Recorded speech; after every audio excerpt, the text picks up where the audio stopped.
Bismillahirrahmanirrahim. Assalamualaikum warahmatullahi wabarakatuh. Innal hamdalillah nahmaduhu wa nasta'inuhu wa nastaghfiruh wa na'udzu billahi min syururi anfusina wa sayyiati a'malina. Man yahdihillahu fala mudilla lahu wa may yudlilhu fala hadiyalah. Asyhadu an la ilaha illallah wahdahu la syarika lah wa asyhadu anna Muhammadan 'abduhu wa rasuluhu la nabiyya wa la rasula ba'dah. Wa ba'd. Alhamdulillah.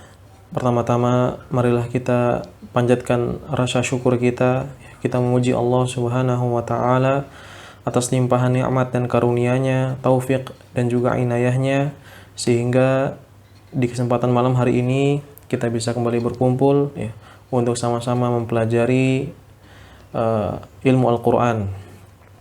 Kemudian tak lupa salawat dan salam semoga Allah Subhanahu wa taala senantiasa limpahkan dan juga curahkan kepada Rasul kita yang mulia Nabi Muhammad sallallahu alaihi wasallam, dan juga keluarga beliau, sahabat-sahabatnya, dan juga kepada para pengikutnya yang tetap istiqamah di atas sunnahnya hingga akhir zaman.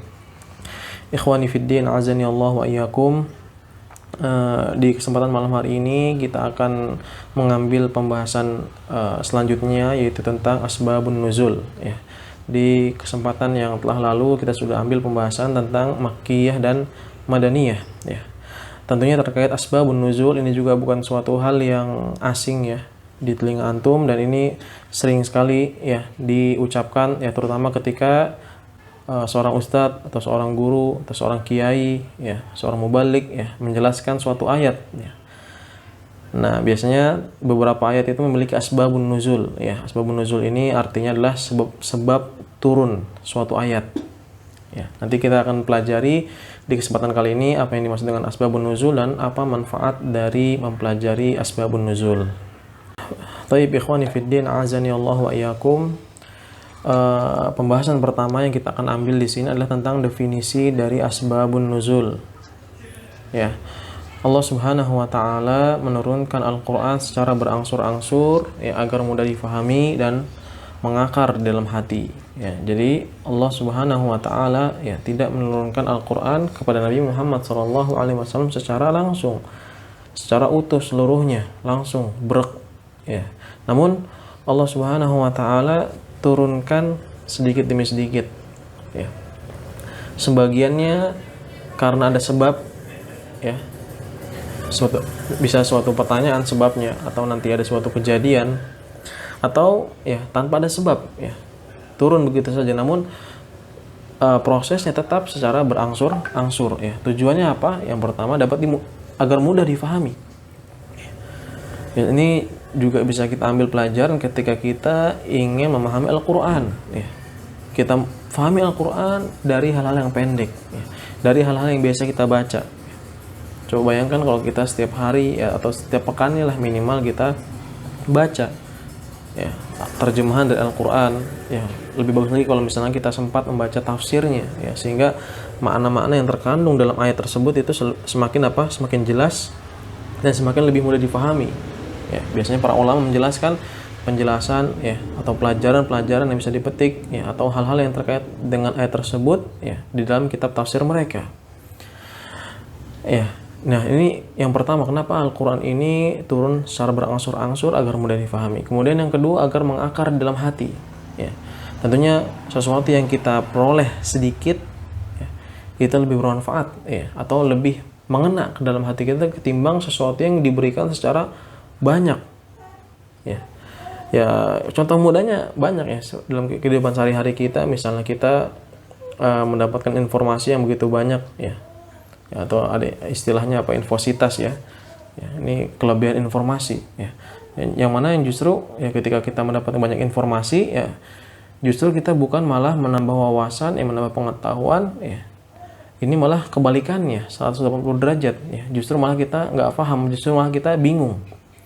Nah, ini dia kenapa Allah Subhanahu wa taala turunkan Al-Qur'an secara berangsur-angsur, tujuannya agar mengakar dalam hati, lebih bisa diserap dan lebih bisa diterima. Nah, keadaan turunnya Al-Qur'an itu ada dua. Jadi Al-Qur'an ini turunnya keadaannya ada dua. Yang pertama ibtidai.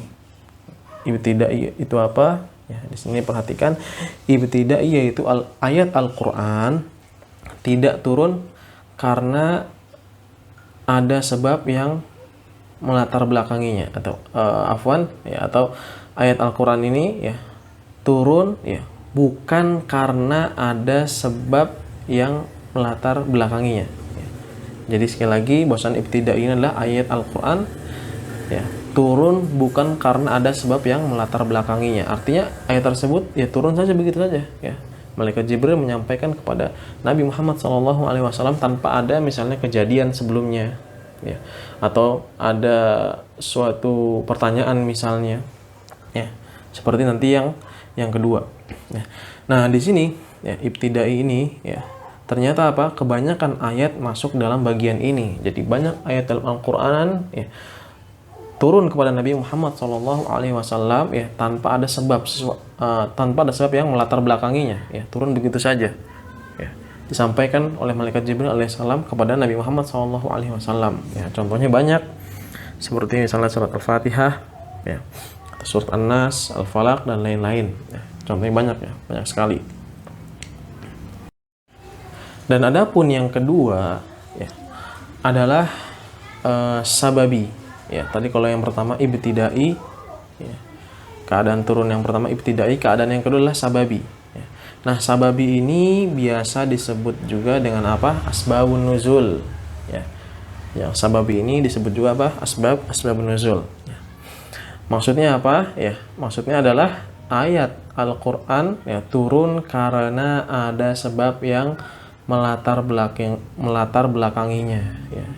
Jadi ada suatu yang menyebabkan ayat ini turun kepada Nabi Muhammad SAW ya. Seperti apa? Yang pertama misalnya ada pertanyaan yang dijawab oleh Allah Subhanahu wa taala. Contohnya seperti dalam surat Al-Ikhlas ya. Jadi surat Al-Ikhlas ini ya ada sebab nuzulnya, nanti kita akan pelajari juga ya pada pertemuan selanjutnya insyaallah taala. Jadi ternyata surat Al-Ikhlas nih ya, surat yang pendek ini yang biasa kita baca ya, ada sebab yang melatar belakangi turunnya, yaitu apa, bahwasannya ada salah seorang ya, kafir Quraisy ya, yang bertanya kepada Nabi Muhammad SAW ya, tentang apa, tentang Robnya. Mereka bertanya, sif lana robbak ya, sifati kepada kami ya tentang Robmu. Ya, tentunya orang-orang kafir Quraisy ya, yang mana mereka ini menyembah berhala, ya, menyembah patung, yang mereka melihat fisik ya, dari sesembahan mereka. Ya. Nah, ketika Nabi Muhammad SAW mengajak mereka untuk beribadah hanya kepada Allah Subhanahu Wa Taala, ya, Allah ini ada, ya, namun apa, goib, tidak terlihat oleh mata kita. Ya. Sehingga orang-orang atau sebagian orang-orang kafir Quraisy ini ya merasa heran ya, dan bertanya kepada Nabi SAW dan minta untuk dijelaskan ya, bagaimana sifat dari Rabb ya, atau Tuhan yang disembah oleh Nabi Muhammad SAW ya. Kemudian turunlah surat Al-Ikhlas yang menjelaskan ya tentang sifat dari Allah Subhanahu wa taala. Allah Subhanahu wa taala berfirman, "Qul huwallahu ahad." Katakanlah wahai Muhammad, Allahu ahad ya. Allah itu esa. Lam yalid wala Allahus samad ya. Qul huwallahu ahad, Allahus samad ya. Ya Allah ya tempat bergantung segala makhluk ya, Allah lah yang maha memberikan kebutuhan kepada seluruh makhluk. Lam yalid wa lam yulad, Allah Subhanahu wa taala tidak beranak dan juga tidak diperanakan ya. Walam yakul lahu kufuwan ahad, dan Allah Subhanahu wa taala tidak ada yang serupa dan sebanding dengan Allah Subhanahu wa taala ya. Ya ini yang pertama ya, karena ada pertanyaan ya. Atau nanti ada contoh yang lain ya, seperti misalnya pertanyaan tentang ruh ya, tentang roh yang ditanyakan oleh orang-orang Yahudi ya. Orang-orang Yahudi bertanya kepada Rasulullah SAW tentang ruh, kemudian turunlah ayat. Kemudian yang kedua ya, yang melatar belakangi turunnya ayat yang kedua adalah kejadian yang membutuhkan penjelasan dan peringatan ya. Ada membutuhkan penjelasan dan juga peringatan, seperti misalnya surat Al-Lahab ya, di mana di sini ya ada suatu kejadian ketika Nabi SAW ya berdakwah ya dan mengajak orang-orang Quraisy ketika itu ya. Nabi SAW naik ke atas bukit, kemudian mengumpulkan orang-orang Quraisy, kemudian ditanya kepada mereka ya, bagaimana pendapat kalian kalau aku kabarkan di belakang gunung ini ada pasukan yang akan menyerang kalian, apakah kalian akan percaya kepada aku ya. Kemudian orang-orang yang hadir ketika itu mereka menjawab ya kami percaya ya, karena kami nggak pernah mendapati engkau ini seorang yang berbohong ya. Karena kita ketahui bahwa Nabi SAW dikenal ya di kalangan orang-orang Quraisy ya sebagai apa? Al-Amin ya, yang orang yang dapat dipercaya karena beliau ini nggak pernah bohong, nggak pernah dusta, nggak pernah khianat ya. Nah, namun ya ketika Nabi SAW diutus ya, maka Nabi SAW mengajak mereka, dan pertama mengajak berpikir dulu ya.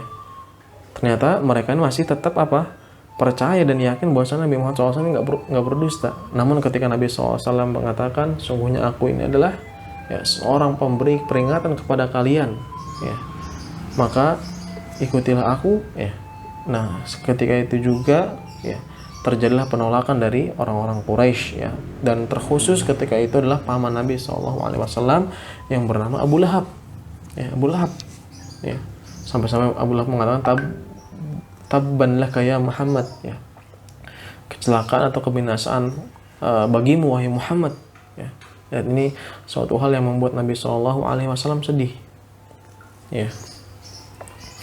Namun ketika itu apa? Akhirnya turun surat Al-Lahab ini. Begitu juga surat Al-Kafirun ya. Di mana orang-orang kafir Quraisy ketika itu apa? Melakukan negosiasi kepada Nabi Muhammad SAW ya. Negosiasinya berupa apa ya?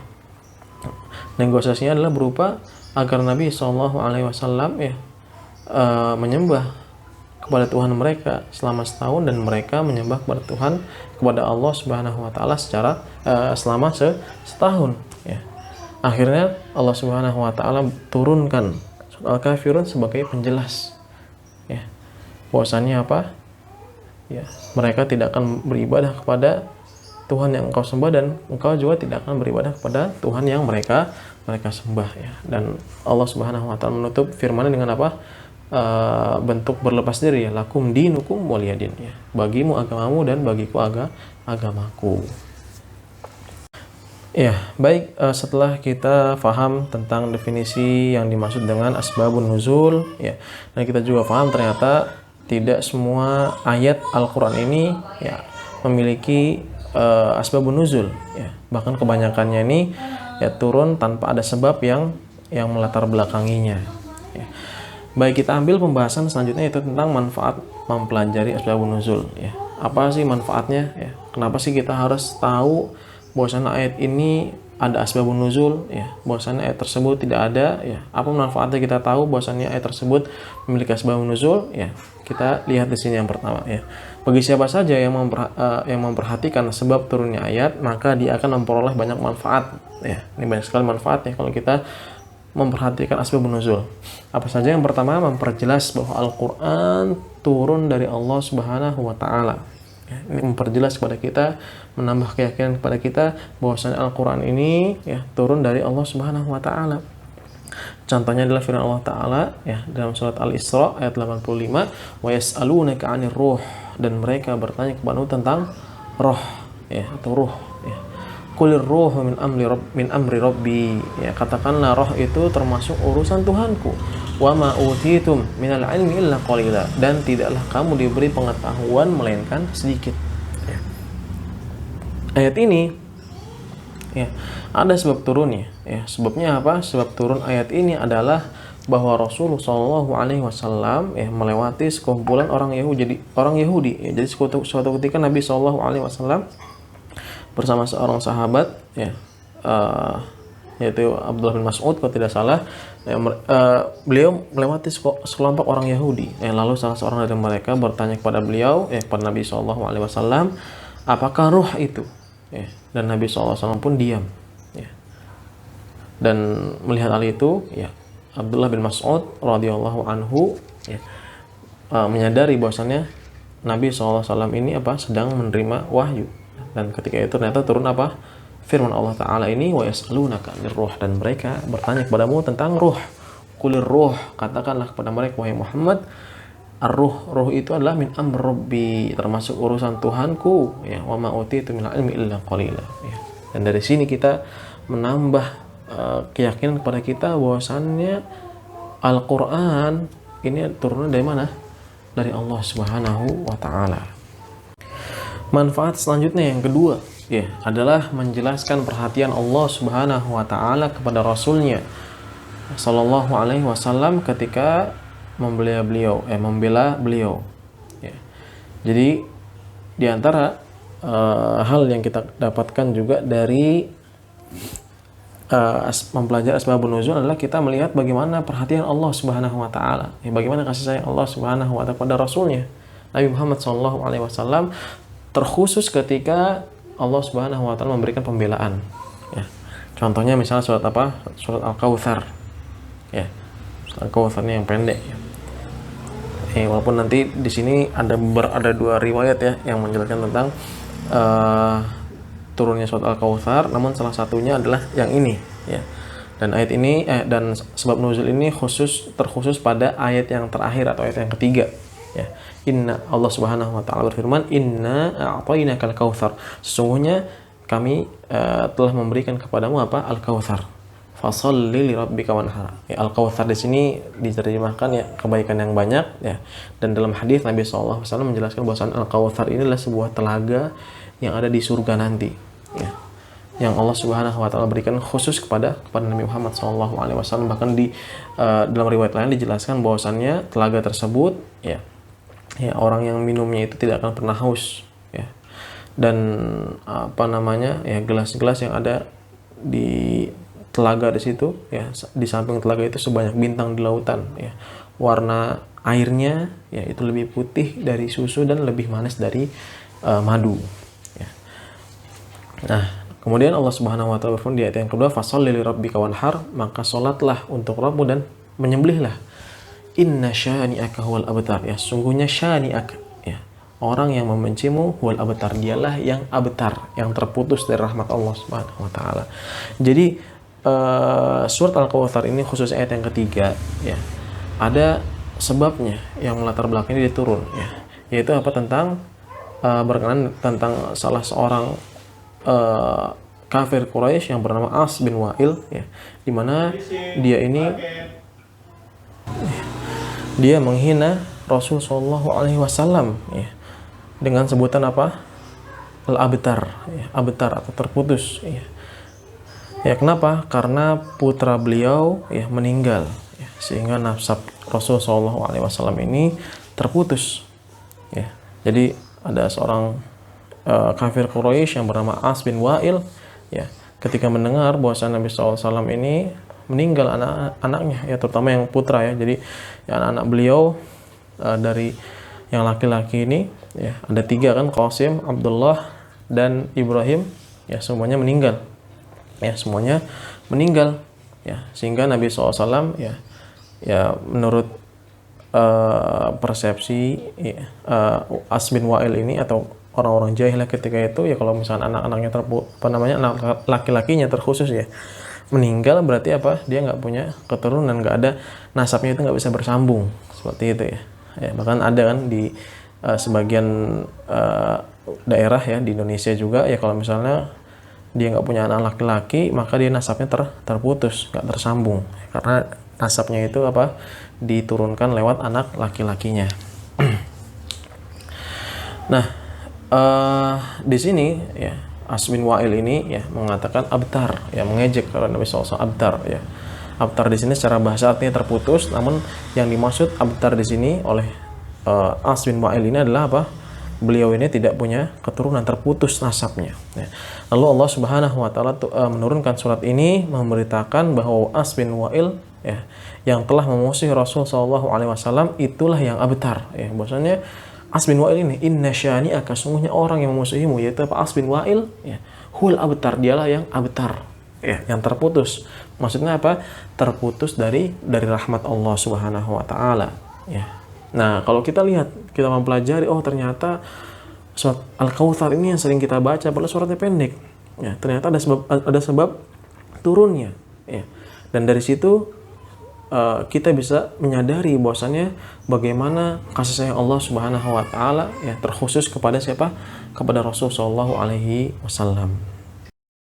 Selanjutnya, manfaat mempelajari asbab nuzul yang ketiga adalah menjelaskan perhatian Allah Subhanahu wa taala kepada para hambanya dengan mengangkat kesusahan dari mereka. Ya.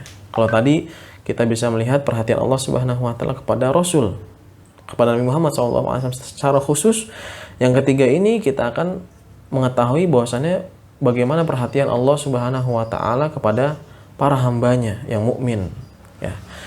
Yaitu sebagaimana dalam surat An-Nisa ayat 43 Allah Subhanahu wa taala berfirman, "Ya ayyuhalladzina amanu la taqrabus salata wa antum sukara hatta ta'lamu ma taqulun." Ya, wahai orang-orang yang beriman, janganlah kalian mendekati salat dalam keadaan kalian mabuk sampai kalian mengerti apa yang kalian ucapkan. Ya, Quran surat An-Nisa ayat 43.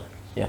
Nah, ayat ini turun, ada sebab turunnya, yaitu apa? Sebab turun ayat ini adalah suatu ketika Abdurrahman bin Auf, ya, salah seorang sahabat, membuat makanan dan mengundang para sahabat Nabi Shallallahu Alaihi Wasallam. Maka mereka makan dan minum khamr, ya, makan dan minum khamr. Khamr ini minuman keras, ya. Dan masuklah waktu salat maghrib, ya. Lalu salah seorang dari mereka menjadi imam dan membaca surat Al-Kafirun, namun tidak benar bacaannya. Maka Allah Subhanahu wa taala turunkan ayat ini, ya ayyuhalladzina amanu, wahai orang-orang yang beriman, la taqrabus salata wa antum sukara hatta ta'lamu ma taqulun. Ya. Sampai apa? Kalian mengetahui apa yang kalian baca. Ya. Tentunya pada ayat ini, ya, kita melihat bagaimana perhatian Allah Subhanahu wa taala pada para hambanya, ya. Agar ibadah mereka benar, ya, maka Allah Subhanahu wa taala turunkan ayat, ya. Tentunya di sini antum harus perlu kasih garis bawah bahwasannya ini adalah ketika khamr ini belum betul-betul diharamkan secara mutlak, ya. Di awal-awal Islam, ya, antum harus ketahui, harus pahami dulu, dan antum harus jangan sampai salah paham, ya. Jangan sampai nanti setelah pelajaran ini antum menganggap bahwasanya khamr atau minuman keras ini halal, ya. Tidak, ya. Namun di sini adalah keadaannya ketika khamr ini belum benar-benar diharamkan, ya. Belum turun firman Allah taala, innamal khamru wal maisiru wal ansabu wal azlamu rijsun min amali syaitan. Ya, sesungguhnya khamr, innamal khamru wal maisir, dan perjudian, wal ansab, ya, dan menyembelih untuk berhala, wal azlam, dan mengundi nasib dengan panah, rijsun adalah najis, ya, min amali syaitan, termasuk amalan syaitan, termasuk perbuatan syaitan, ya. Jadi sebelum turun ayat itu, ya, di sini adalah tahapan pengharaman khamr, ya. Para ulama menjelaskan bahwasanya khamr ini ada tahapan pengharamannya. Kenapa? Karena ketika itu, ya, di zaman Nabi SAW, khamr ini atau minuman keras ini atau arak ini, ya, menjadi minuman keseharian para penduduk Mekah ketika itu, ya. Ya, dan tentunya ketika awal-awal Islam mereka belum bisa meninggalkan kebiasaan itu. Sampai turun tadi ayat yang tadi, innamal khamru wal maisir wal ansab wal azlam rijsun min amali syaitan. Ya, semuanya khamr, ya, adalah najis dan termasuk amal perbuatan syaitan. Nah, di sini kalau antum mengetahui ternyata, ya, dalam firman Allah Quran surat An-Nisa, ya, ketika Allah Subhanahu wa taala berfirman, ya ayyuhalladzina amanu la taqrabus shalah. Janganlah kalian mendekati salat wa antum sukara, dalam keadaan kalian mabuk, ya, hatta ta'lamu ma taqulun, ya, sampai engkau mengetahui apa yang kalian baca, ya. Nah, ini kita lihat bagaimana bentuk kasih sayang Allah Subhanahu wa taala kepada para hambanya, ya. Dimana ketika mereka salah, ya, dalam melakukan suatu, ya, maka langsung ditegur, ya, dan diberikan peringatan, ya. Kalau engkau sholat, jangan sholat dalam keadaan mabuk, ya. Dan tentunya di lanjutan ayat ini juga ada bentuk keringanan dari Allah Subhanahu wa taala, itu tentang apa? Tentang ayat tayamum, ya. Di mana ayat tayamum di sini Anda nggak sebutkan di sini karena ayatnya panjang, ya. Intinya Anda jelaskan secara umum saja. Di sini juga dijelaskan tentang ayat tayamum, ya, di mana ayat tayamum ini, ya, bentuk rukhsah atau keringanan yang diberikan oleh Allah Subhanahu wa taala, ya, sebagai apa? Pengganti dari air, ya. Jadi ketika kita tidak bisa bersuci menggunakan air, maka Allah Subhanahu wa taala syariatkan ya pengganti dari air, yaitu apa? Dengan debu ya, yang disebut dengan tayammum. Kemudian selanjutnya ya manfaat mempelajari asbabun nuzul yang keempat, dan ini yang terakhir ya. Memahami ayat dengan cara yang benar. Memahami apa? Memahami ayat dengan cara yang benar ya. Dan ini sebagaimana firman Allah taala dalam surat At-Taghabun ayat yang ke-14 ya. Allah Subhanahu wa taala berfirman, "Ya ayyuhalladzina amanu inna min azwajikum wa auladikum aduwwan lakum fahdharuhum." Ya. Wahai orang-orang yang beriman, sesungguhnya di antara istri-istrimu dan anak-anakmu ada yang menjadi musuh bagimu, ya. Maka berhati-hatilah kamu terhadap mereka. Wa in ta'fu wa tasfahu wa taghfiru fa innallaha ghafurur rahim. Ya, dan jika kamu memaafkan dan tidak memarahi serta mengampuni mereka, maka sungguhnya Allah Maha Pengampun lagi Maha Penyayang, ya. Nah, kalau kita perhatikan secara sekilas ya, secara zahir dari ayat ini, wahai orang-orang yang beriman, sungguhnya di antara istri-istri kalian dan anak-anak kalian adalah musuh bagi kalian, ya. Berarti istri dan anak kalian musuh dong, ya. Padahal kita menikah, ya, memiliki istri tujuannya apa? Untuk mendapatkan sakinah, ya, ketenangan, mawaddah, kasih sayang, warahmah, ya, dan kasih sayang, ya. Dan juga anak-anak kita memiliki keturunan, ya, tujuannya apa? Ya, sebagai penyejuk pandangan kita, ya, menjadi qurratu a'yun, ya, penyejuk pandangan kita. Namun dalam ayat ini kenapa Allah Subhanahu wa taala mengatakan bahwasannya istri-istri kalian, ya, ada di antara istri-istri kalian yang menjadi apa, dan anak-anak kalian adalah musuh bagi kalian, ya. Berarti mereka musuh dong. Kita harus musuhi mereka begitu? Ya, tentunya tidak. Ya, kalau antum memahami ayat ini tanpa melihat sebab turunnya, maka antum akan memahami dengan pemahaman yang keliru, ya. Kenapa? Karena sebab turun ayat ini adalah bahwa ada sekelompok orang yang ingin berjihad. Ya, ada sekelompok orang yang ingin berjihad, namun istri-istri dan anak-anak mereka menghalangi mereka. Ya, menghalangi mereka untuk apa? Untuk berjihad, sehingga turun ayat ini. Ya. Jadi bukan berarti anak-anak atau istri-istri kalian ini adalah musuh. Ya. Namun ya, kapan mereka menjadi musuh? Ya, ketika mereka ini ya menghalangi kita dari berbuat ketaatan kepada Allah Subhanahu wa taala, atau misalnya mereka ini malah mengajak kita kepada kemaksiatan, ya. Namun juga di sini Allah Subhanahu wa taala berfirman, "Wa in ta'fu", ya, dan apabila kamu memaafkan, wa tasfahu, ya.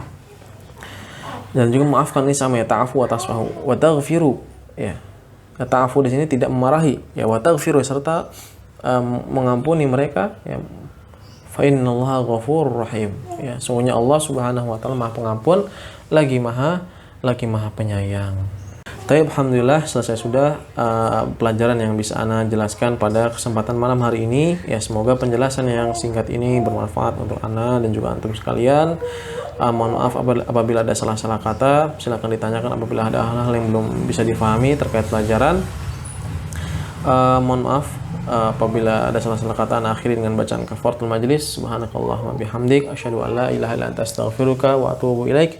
Wassallallahu ala nabiyyina Muhammad wa ala alihi wa sahbihi wasallam. Assalamualaikum warahmatullahi wabarakatuh.